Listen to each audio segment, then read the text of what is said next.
I think that it's the most important thing that somebody can do is learn how to live a really happy life. Exactly what you're saying, like treating the feelings that we're having instead of having sugar numb you and then make you feel worse. We don't think about it in that way, right? Because we think really short term when we're having an urge. I want to fix this right now. I'm not thinking about how this is adding to the story of me not being able to break out of this relationship. Welcome back to the Essentially You podcast, all about reinventing your health with safer, cheaper, more effective, natural solutions and powerful lifestyle changes so that you become the CEO of your health. I am your host, Dr. Marisa Snyder. Today, we are talking about sugar. Did you know that consuming sugar causes the brain to release dopamine, the same neurotransmitter linked to cocaine usage? It literally boosts you into a momentary high, drops you like a ton of bricks, and leaves you craving more.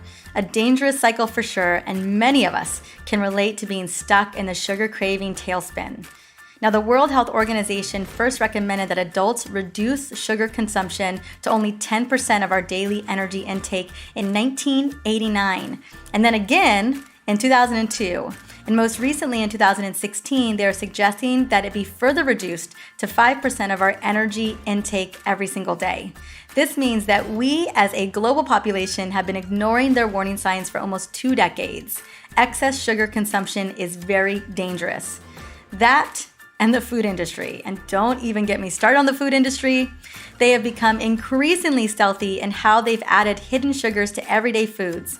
Almost 75% of the foods on the shelves at the grocery store contain added sweeteners. They know that consuming excess amount of sugar will make you crave that product even more, so they continue to find crazy, amazing ways to hide sugar in plain sight. Super, super devious.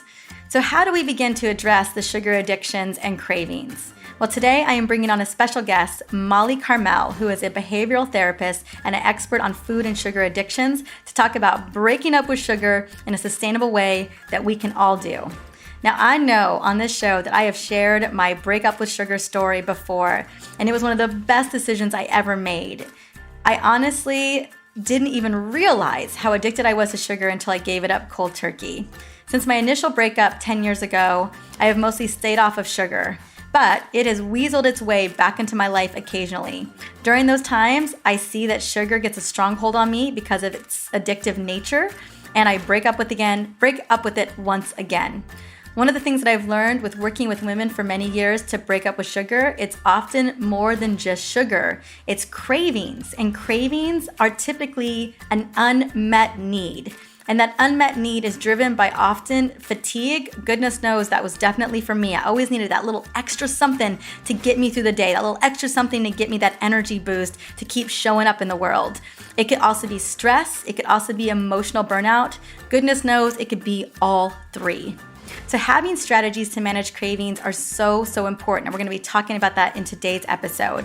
But I also wanted to create a quick little cheat sheet for you to help you banish cravings, manage stress, and boost energy. This little cheat sheet is my best essential oil recipes for those 3 concerns. It's recipes that I use every single day because goodness knows a craving will come out of nowhere and try to Mack truck me in the middle of the afternoon. And when I have my oils, I am ready, armed to banish that craving to the curb.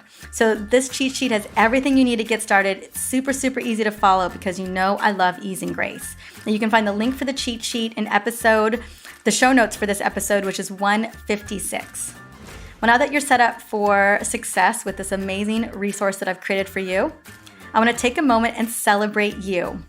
See, every single day, I hear from new listeners who are recommended by you via iTunes, Instagram, even text message. And honestly, that's how I love to share my favorite podcasts and books. I screenshot the picture and then send it to the person that I love.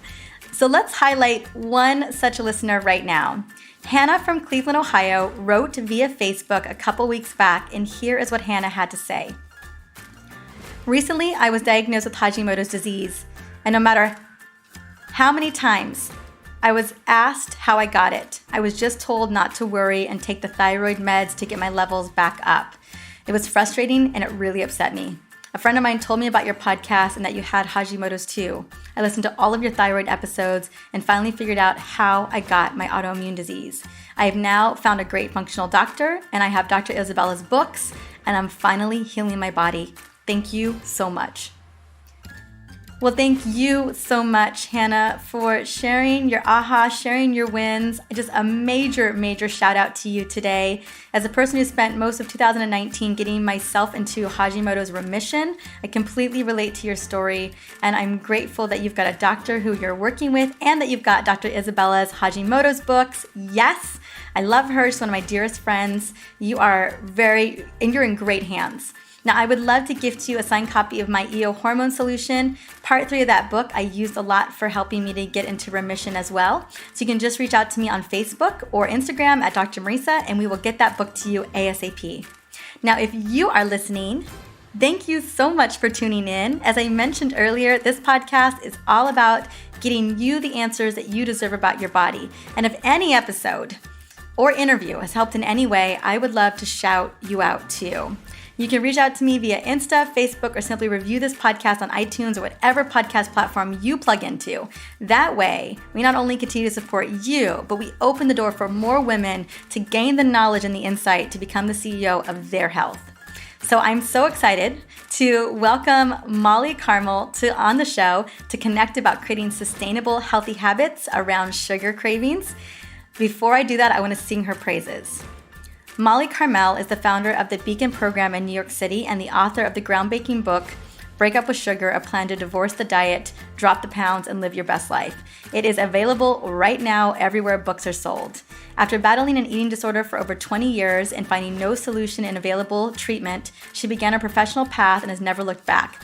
In addition to her extensive training in substance use and eating disorders, Molly is intensely trained in and has an undying love for dialectic behavioral therapy. Her work has been featured on The Today Show, Dr. Oz, Dateline, and Anderson Cooper 360, and so many more publications. Let's welcome her on the show.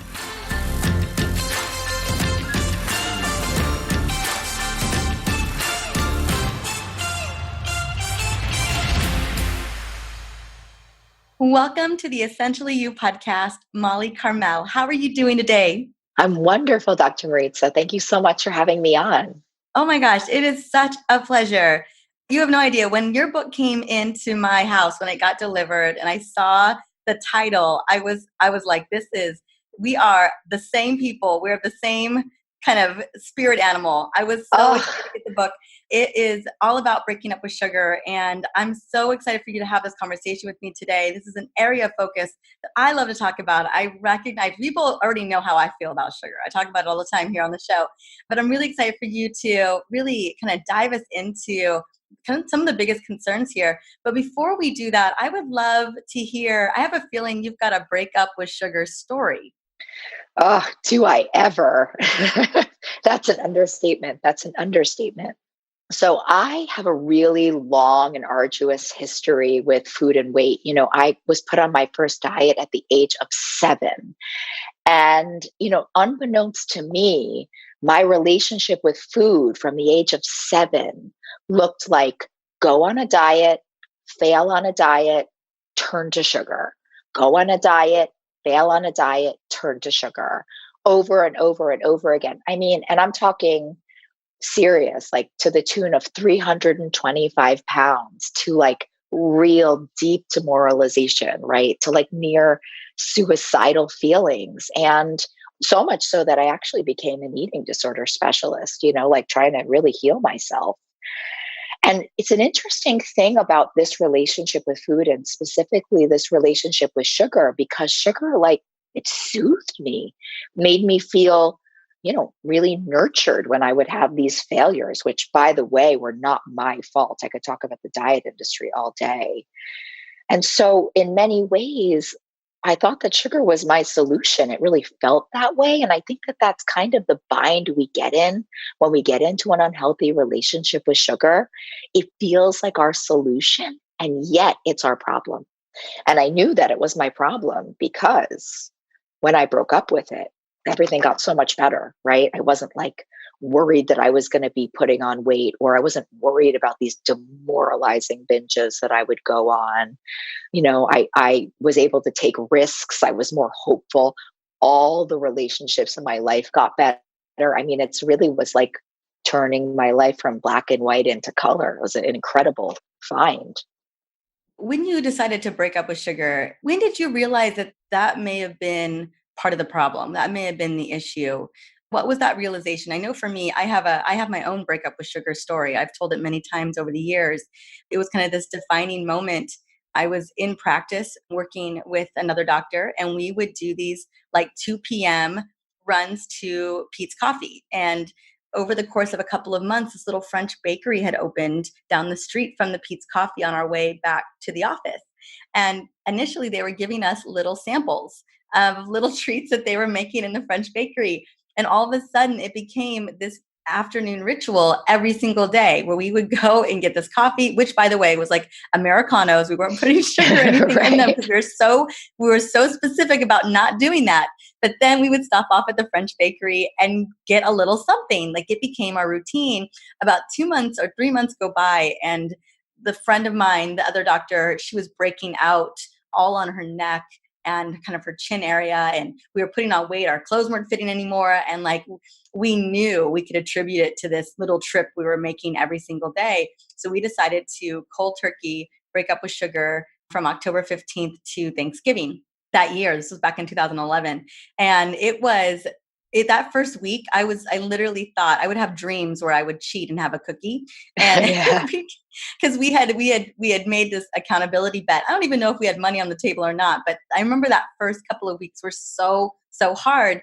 We got to Thanksgiving, and I decided to continue on until the new year that year. So I had completely got rid of any processed sugar of any kind from October 15th to the end of the year, and it completely changed everything for me. The more clarity, more energy, clearly weight loss. I mean, I just had no idea how much of a stronghold that sugar had on my life and on my body until I gave it.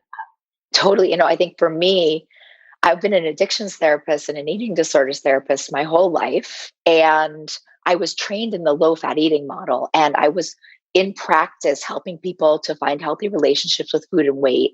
And they couldn't get better. They were binging, back in the day, right? Back in the early 90s, they were binging on honey mustard pretzels and Sour Patch Kids and jelly sandwiches, all things. And snack wells, right? Oh, God, remember those snack wells? Yes.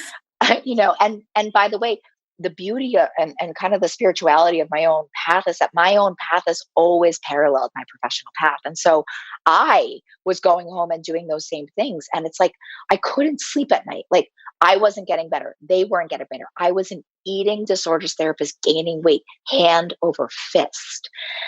And so at that time, Dr. Robert Lustig's The Sugar, the Bitter Truth was getting popular. But I need to tell you something, like I was guarding sugar like my life depended upon it. Like I would have jumped off the Brooklyn Bridge before I wanted to give up sugar, like it was the great love of my life.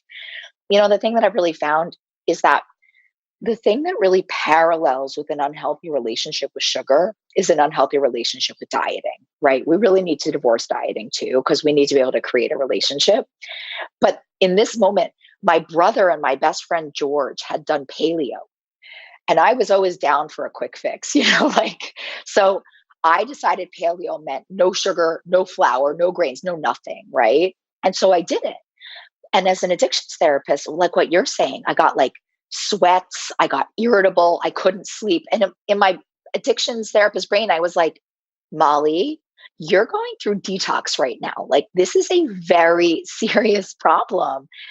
And I came to terms with the idea that like I really had an unhealthy relationship with sugar and it was impacting my body, my endocrine system, my nervous system, my emotions, my spirit, like all of the things. And yeah, like just like you, it was like very much by accident that I did this. But since I've done it, I don't know if you feel this way, Dr. Maritza, but like I would not go like that. It is not something I would ever want to go back to doing because my life has become so colorful and rich as a result. Absolutely. I mean, I think about that time in 2000. I can't really recall if it was 10 or 11. So almost 10 years ago, this went down. And it's not to say, I'm not pretending, and I'm not going to tell you that I haven't had sugar since then. And I definitely have had bouts, where, it's interesting. And we're going to talk about the addictive nature of sugar in just a moment. I'm super excited for you to dive into that. But what I'll find happens, let's say I'll have a little something, like I'll have an ice cream or, and then I find that sugar kind of like you start allowing it to come back in and to come back in. And so though there have been little moments in my life where it's come back in and, within a couple of months, I'm like, whoa, whoa, whoa, whoa, whoa, what is going on here? And I have to rail it back. The one thing I can say is that it's only been every, like maybe in bouts of 2 months, but it's the first thing I just let go of. And so I've gone up to a year without eating processed sugar, which can be challenging, especially for the holiday season. But I've been really clear in communicating with my family where I stand and why I'm doing it. And pretty much everyone seems to be relatively understanding. And my family's so used to me not eating sugar that it's not a weird thing anymore. Yeah, yeah. We don't get along. Sugar and I have never gotten along.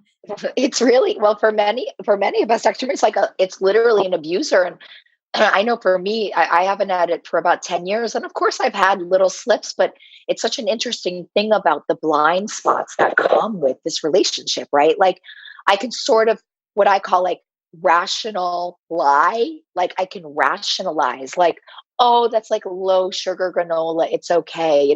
Oh, it's a vegan dessert. It's like the ways that I can really go against my real integrity and my real true north, and bring these foods that are very harmful to me.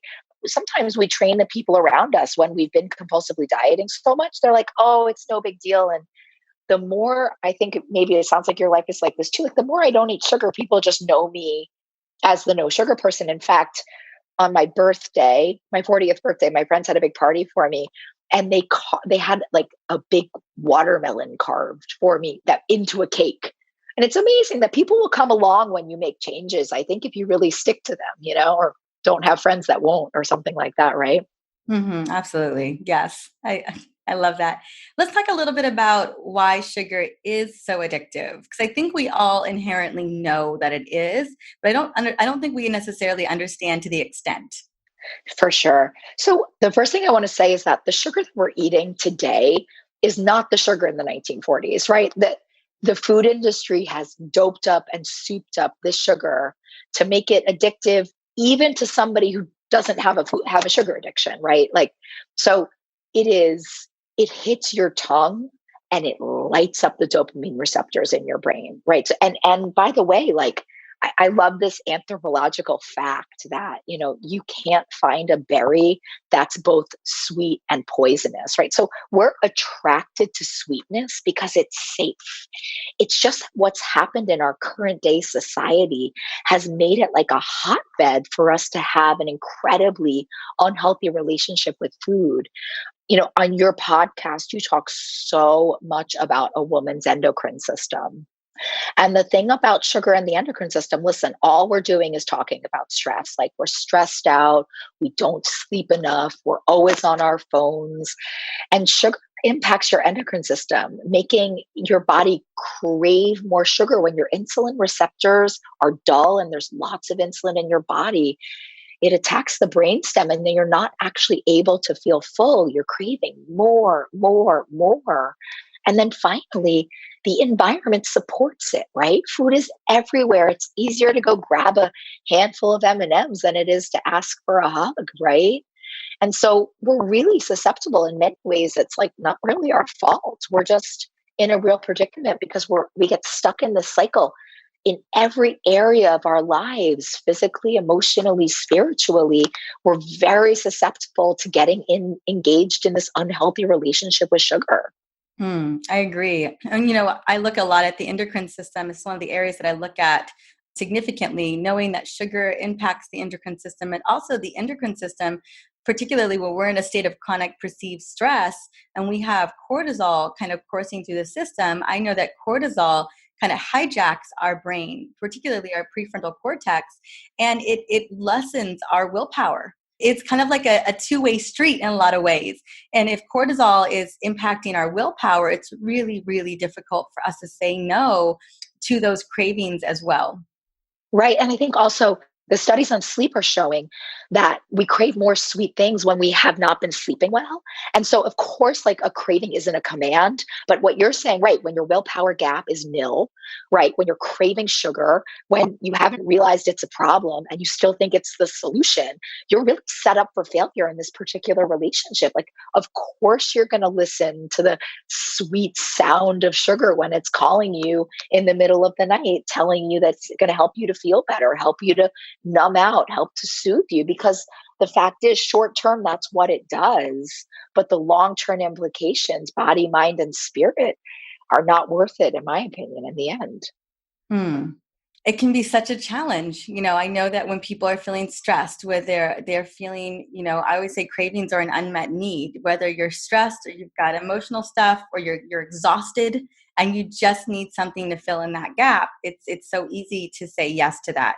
Especially when once you're working with sugar, as you mentioned, it is so addictive and it just becomes this really vicious cycle. Well, I want to talk a little bit about, once we began to recognize, I know that first step is really self-awareness, kind of looking at yourself and thinking, maybe there is something to this. Maybe I should give a break. Like I should break up with sugar for a little bit. One of the things you talk about is that intuitive eating or moderation doesn't necessarily work for most people. Well, I don't know what works for most people, but the people who I help and that I know in my practice, it doesn't work for them. People who are in an unhealthy relationship with food, it's very, very hard. And I think it makes a lot of sense from a biochemical perspective, right? When sugar is hijacking your brain, your intuition is clouded, right? So it's not that I don't believe in intuitive eating. I don't believe in intuitive eating when your brain is hijacked by sugar. But by breaking up with sugar, you forge a pathway to create an intuition around food, which I think is all of our great desires. And you can really hear yourself. And the thing about this abusive relationship with sugar is it really can wreck a relationship with yourself, right? Like when you're making promises to yourself and breaking them by 10 o'clock in the morning, like that does something to your spirit, right? And so I think in breaking up with sugar and really finding your core values and your intuition again, you can learn to trust yourself again.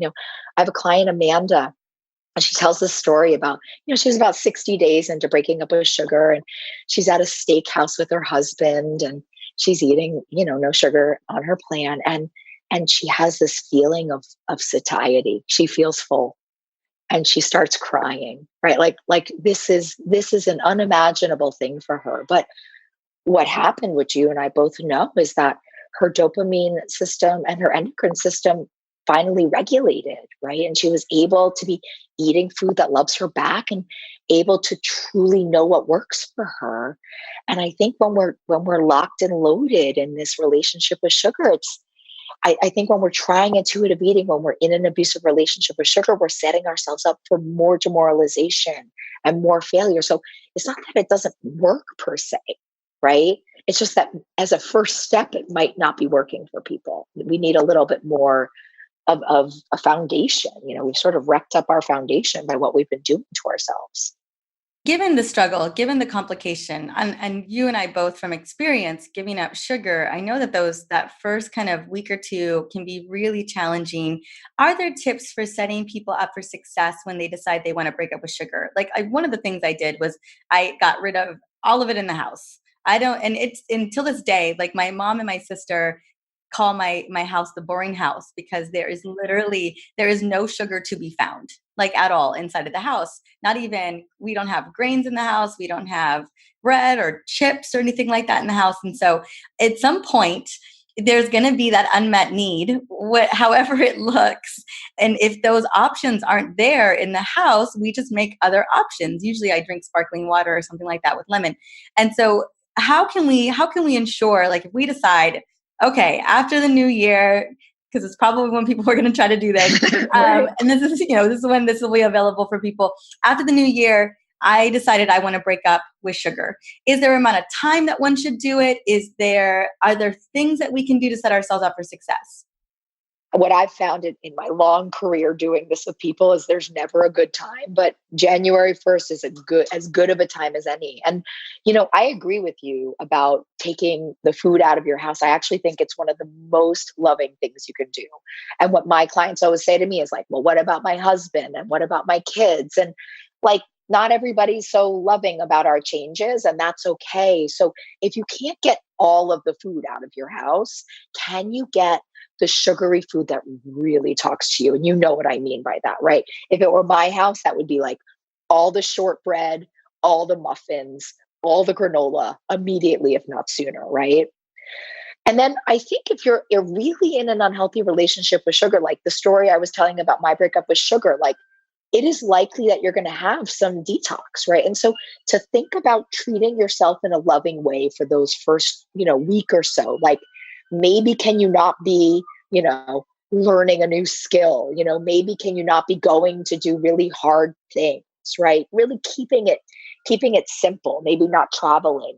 And the other thing I think is so important, they say the opposite of addiction is connection, right? So when you're making a change like this, it's really important to let what I call your power circle know, the supportive people in your life who are there to like root you on, not the ones that are like, why are you doing that? Who's going to eat cake with me now? Those are not the people you need to let know, right? But letting the loving people in your life know and finding loving people, I think it's so, so, so important. And then the other thing, I love what you're saying. Like, of course, a craving is an unmet need. And I'm going to promise you, like, if you're breaking up with sugar, you're going to need some self-soothing, right? Because you're taking the soothing out.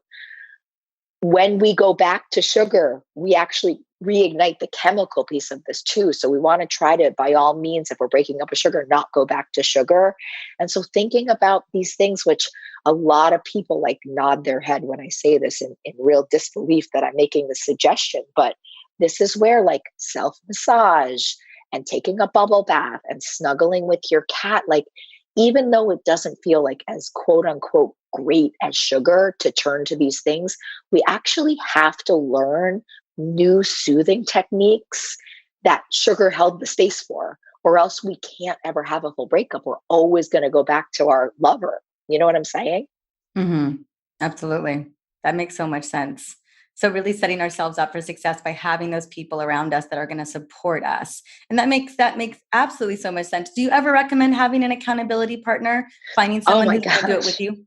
I love an accountability group. Like nobody loves, I love community. I think it's almost impossible to do this on your own, And so I think the more people you have rooting you on, nodding your head, it's like Brene Brown's evidence on shame, right? Like when we have empathy and truth telling, we're not shamed anymore. And this can get really shame based. If you're in a really unhealthy relationship with sugar, that's demoralizing binges. That's giving up on yourself all the time. Like you need all the loving support you can get. There's a lot of online communities. There's some 12-step help you can get. There's more help out there than I think people recognize that is cost free.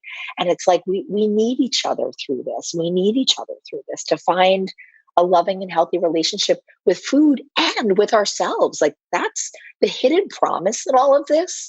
And I don't know if you've experienced this, and I certainly have. Like my creativity is increased, my connection is increased, my ability to take risks. I wrote a book, like that's a function of giving up sugar. So I think thinking about it like a big, beautiful project and taking the time to set yourself up to really have this breakup is going to really help people to do it for the last time. That's what I would say to people. I want this to be the last time you're telling me your diet history. I hear that. Now, let's say we're in the middle of our sugar breakup. How do we manage? I have some recommendations here too, but how do we manage urges and cravings, right? Because as I mentioned before, they're oftentimes, it's not like I always say your liver never wanted that cupcake. You know, It's so true. Yeah, yeah, yeah, yeah. your body was never looking for that. And so that craving's coming from somewhere else. It's not nourishing food. I always say foods either move us closer or further away from inflammation. And I think sugar is definitely a powerful inflammatory product. And so what are some of your recommendations outside of I think a community group and having accountability and having people who are loving up on you and supporting you? It's so, so big here. Are there other things that we can do to manage cravings and urges? Well, it's so interesting. When I was in my unhealthy relationship with sugar, I really thought that when I was craving sugar, I needed sugar to make me feel better. The evidence only says that is entirely wrong. And so we get into this real rational lie. And what I need to say, I'm a dialectical behavioral therapy therapist. And what we know in that particular treatment model is until we can take sugar off the table as a nurturing skill, we actually can't get well, you know? And that's why if you've been trapped in the diet drama and trauma, us making these suggestions is not the first time someone said to you, hey, why don't you try journaling instead of going to sugar? Why don't you try, going and hugging your spouse instead of turning to sugar? Why don't you, exactly what you're saying, why don't you go try to meet the emotional need that you have? But first things first, we have to make a decision that we're not going to turn to sugar in those hard times. Because if there's a little bit of a slice of a door open, sugar is probably going to win. And let me tell you something, I have this client, Margie, like I made this suggestion to her, like journaling instead of, eating M&Ms when she was watching The Bachelor. And I literally thought my life was at risk. She was like, are you joking, Molly? This is crazy. I thought you understood me. But as she tried this journaling and knitting and all of these things, something I think happens when you're trapped in an abusive relationship with sugar is you sort of lose yourself, which means you lose knowing what you're interested in, your passions, your hobbies. Like this woman knits more sweaters and scarves. I mean, it's really a beautiful thing. And I think that she was able to like enjoy her life more. So the thing I would say is, get your mind really open. And something that diet drama and trauma has done by our repeated failures and, oh, I've heard that before. And, oh, I'm sure I should try that, is that we don't actually try the things that work. And the only way we're going to get out of an abusive relationship with sugar is if we get new things into our beautiful toolbox to try. And of course, it's not going to give you like the same high as sugar, but it's also not going to lead you to feeling hopeless and demoralized. And I call them sort of right-sized skills in that way. And I think that it's the most important thing that somebody can do is learn how to live a really happy life. Exactly what you're saying, like treating the feelings that we're having instead of having sugar numb you and then make you feel worse. We don't think about it in that way, right? Because we think really short term when we're having an urge. I want to fix this right now. I'm not thinking about how this is adding to the story of me not being able to break out of this relationship. Mm, I love that. It makes so much sense. I really appreciate you looking at it a different way. I have a couple different things that I recommend when it comes to those urges. I mean, one, just setting yourself up for success. How are you eating breakfast, lunch, and dinner? Ensuring that you're feeling satisfied. But one of my other favorite things is I love essential oils. And one of my favorite oils is peppermint oil. And peppermint has been scientifically researched to ward off cravings.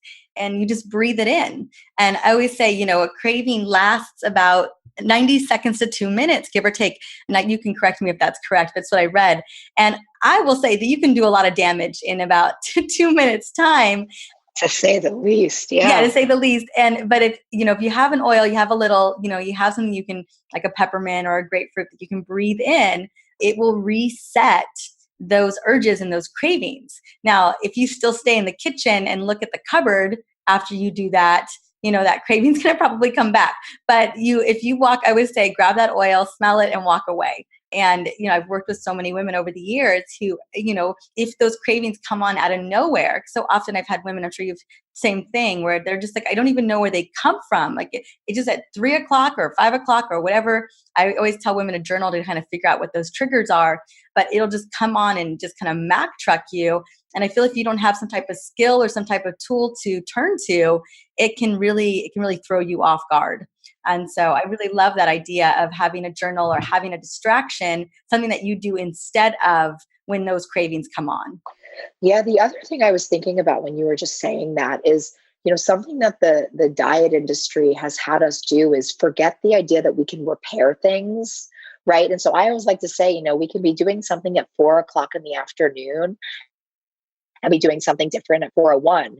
The way that we behave with food when we like make a mistake of sorts is that we make it much, much, much worse. Like, I had a bite of a cookie. Okay, well, I may as well go have the whole sleeve, and I'll go have some frozen yogurt after this. And to me, that's akin to getting a flat tire, getting out of the car and slicing all the tires, right? And so I think the other thing I would really encourage people to remember is this didn't go down on a bite of a cookie, right? This unhealthy relationship didn't go down on a bite of a cookie and then repairing the harm that you caused yourself as a result of that. We have to start to think about our healthy relationships in our lives and how we behave there. Like, if I have a hard day at work, I don't quit my job. But somehow, if we're really trying in earnest to break up with sugar and we go back to sugar, it's like, then just get right back on. We don't think that way.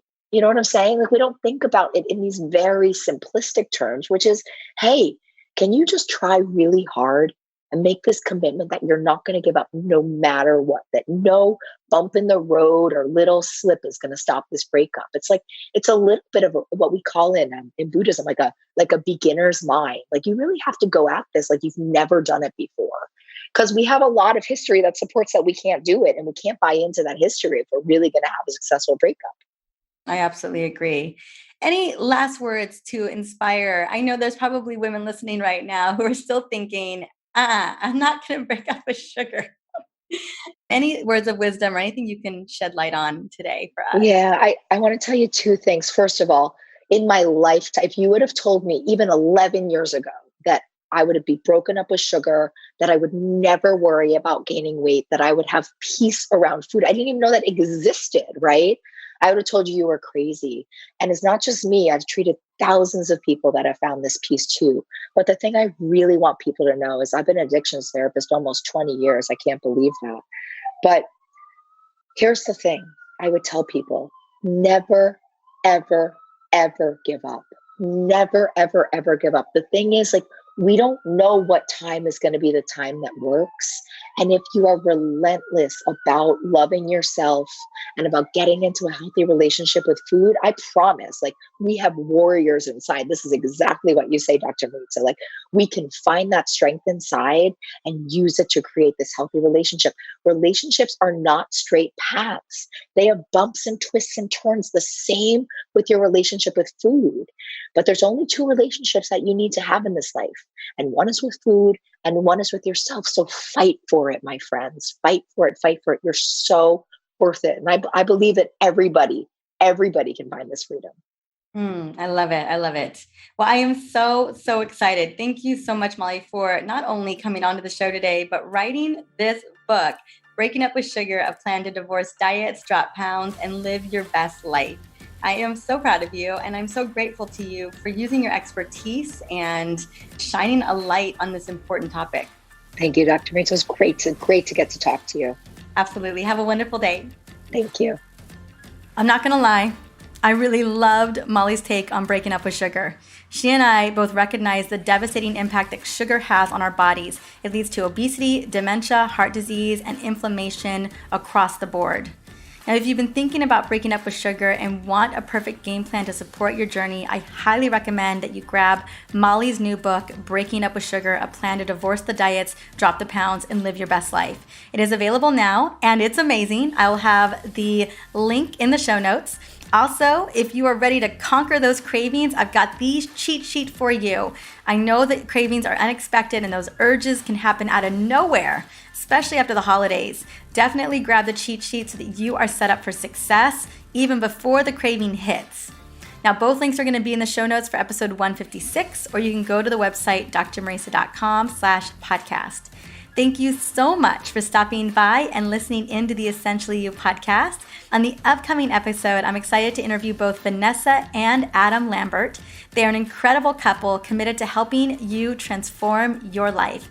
And I think it's the best time of the year to consider some powerful transformations. I know you're going to love them as much as I do. Until then, have an amazing day.